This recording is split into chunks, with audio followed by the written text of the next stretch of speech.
Sana, Lord, ang sakit ng mga napagdaanan ko, sana. Oo. Sobrang sakit. Sana may magandang... Sana may maganda naman balik. Baka ito na. Siyempre, tas di ba, para sunod-sunod, at daming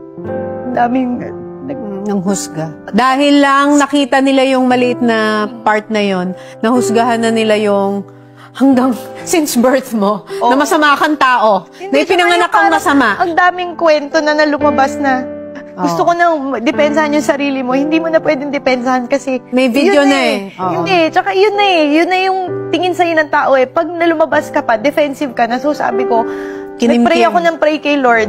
Tapos, kinimkim na lang, kinimkim. Sasabihin lagi ni Lord, tignan mo ate mo, tignan mo ate mo. Quiet lang siya. Wala nga siyang ginawa. Ikaw nga may ginawa. Yung ate mo, quiet lang.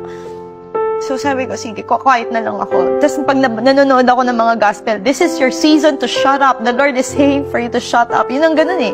So nung time na yun, sabi ko, okay.